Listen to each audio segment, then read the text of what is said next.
Welcome back to The Gist. For the last several weeks, we've been looking at how we can feel more integrated both within ourselves and with others. This week, we examine how grateful living provides us with that much-needed sense of integration. One of my favorite authors, Benedictine monk and scholar David Steindl-Rast, has made gratefulness his life's work. Having read and listened to so many different authors, there is something about Brother David that really stands out for me. Perhaps it's his simple but eloquent words, the warmth and humility he exudes, or the depth of his wisdom. Whatever it may be, I find his ideas on gratitude very nourishing and very accessible to all of us, no matter our age, race, or culture. Brother David believes that gratitude goes beyond thankfulness for our worldly possessions or feeling happy when life is easy.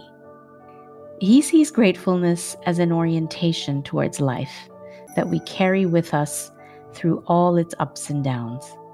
This is why he prefers the term grateful living, because he sees it as a stance we take, a choice we make. He points out that grateful living doesn't mean that we can be grateful for everything in our lives or in the broader world. Certainly, when life presents us with difficult circumstances or when someone hurts us, it's not possible to be grateful. Nor is it possible to feel gratitude for all the pain, suffering, and injustice we see in the world. But he proposes that it is possible to feel grateful in each moment for the opportunity that moment presents. Even in the midst of personal difficulty or the darkest periods of our shared human history, he invites us to look for the opportunity to learn something, to be instruments of change, to be an oasis for others, and support them where we can. He proposes that this kind of gratitude grounds us deep within ourselves and allows us to connect more easily with others because we become less angry, less fearful, and more open to learning and helping. And as he would say, it's not happiness that makes us grateful, but gratefulness that makes us happy. Brother David speaks a lot about fear, which he also distinguishes from anxiety. He suggests that anxiety is inevitable in life as we have new experiences, navigate the unknown, and deal with difficulties. But fear, he says, is optional. While anxiety can come and go as a response to something happening in our lives, fear can cripple us into inaction.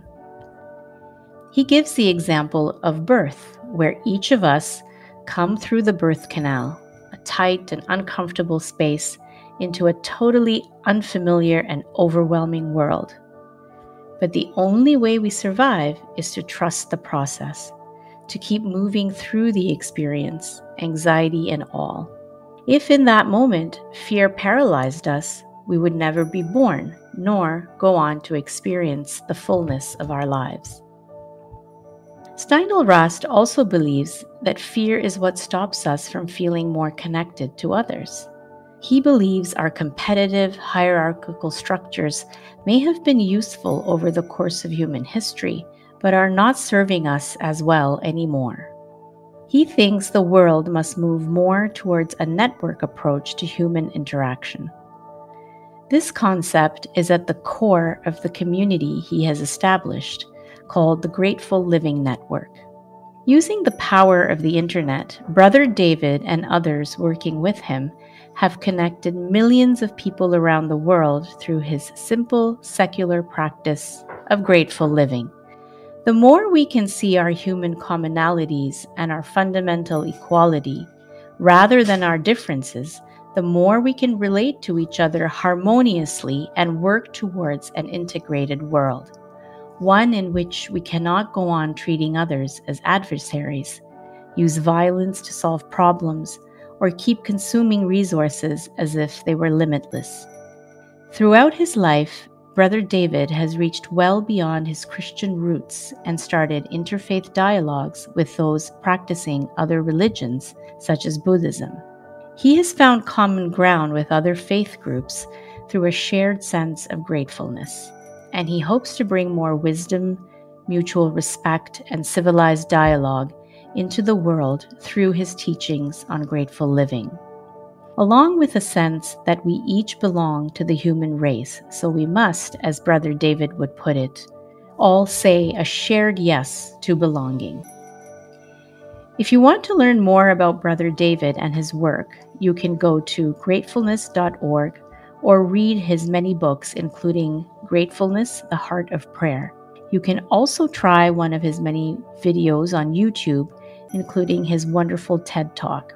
I hope you've enjoyed this blog series on our senses and how we can connect our bodies, minds, and behaviors to feel more present, and that we can extend this sense of presence to feel more integrated as individuals and in our relationships through mindfulness and grateful living. We'll be back after a short break to kick off our fall blogs and podcasts. Until then, wishing you all well as you continue to explore your world within and without.